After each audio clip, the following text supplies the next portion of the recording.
ದಕ್ಷಿಣ ಕನ್ನಡ ಜಿಲ್ಲೆಯ ವಿವಿಧ ದಲಿತ ಸಂಘದ ಆಶ್ರಯದಲ್ಲಿ ಸಂವಿಧಾನ ಸಂರಕ್ಷಣಾ ಪ್ರತಿಜ್ಞೆ ಕಾರ್ಯಕ್ರಮ ಮಂಗಳೂರಿನಲ್ಲಿ ಜರುಗಿತು.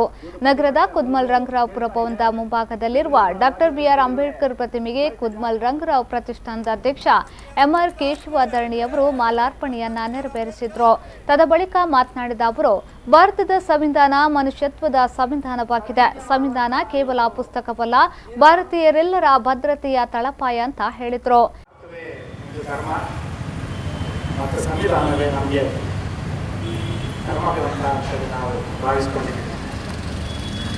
ಈ ಭಾರತದ ಸಂವಿಧಾನ ಏನಿದೆ ಇದು ಜಗತ್ತಿನ ಎಲ್ಲ ಕಡೆ ಅದನ್ನು ಏನು ಹೇಳಿದ್ದಾರೆ ಅಂತಂದರೆ ಅದರ ಮಹತ್ವ ಇರೋದೇ ಇದೆ.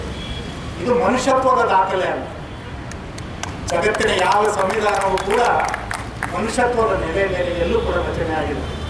ಹಾಗಾಗಿ ಇದು ಅಂಥ ಒಂದು ದಾಖಲೆಯನ್ನು ಡಾಕ್ಟರ್ ಬಾಬಾ ಸಾಹೇಬ್ ಅಂಬೇಡ್ಕರ್ ಅವರು ಕೊಟ್ಟು ಹೋಗಿದ್ದಾರೆ.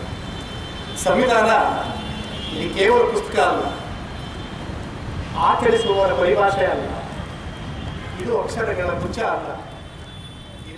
ಇನ್ನು ಕರ್ನಾಟಕ ದಲಿತ ಸಂಘರ್ಷ ಸಮಿತಿಯ ಕೃಷ್ಣಪ್ಪ, ಸ್ಥಾಪಿತ ರಾಜ್ಯ ಮುಖಂಡ ದೇವದಾಸ್ ಮಾತನಾಡಿ, ದೇಶದ ಸಂವಿಧಾನದ ಬಗ್ಗೆ ವಿವಿಧ ರೀತಿಯಲ್ಲಿ ಬಣ್ಣಿಸಲಾಗುತ್ತಿದೆ. ಶಿಕ್ಷಣ ಇಲಾಖೆಯು ಇತ್ತೀಚೆಗೆ ಹೊರಡಿಸಿದ ಸಂವಿಧಾನ ಸುತ್ತೋಲೆ ಕೈಪಿಡಿಯಲ್ಲಿ ಸಂವಿಧಾನವನ್ನ ಡಾಕ್ಟರ್ ಬಿಆರ್ ಅಂಬೇಡ್ಕರ್ ಅವರು ಒಬ್ಬರೇ ಬರೆದಿದ್ದಲ್ಲ ಎಂದು ಉಲ್ಲೇಖಿಸಿದ್ದು ಸರಿಯಲ್ಲ.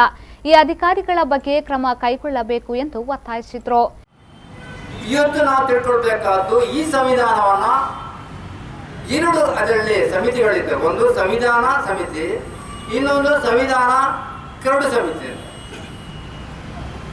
ಸಂವಿಧಾನ ಕರಡು ಸಮಿತಿಯಲ್ಲಿ ಸುಮಾರು 274 ಮಂದಿ ಸದಸ್ಯರಿದ್ದರು. ಯಾವುದಾದ್ರು ಸಂವಿಧಾನ ಸಮಿತಿಯಲ್ಲಿ. ಸಂವಿಧಾನ ಕರಡು ಸಮಿತಿಯಲ್ಲಿ 7 ಮಂದಿ ಇದ್ದರು.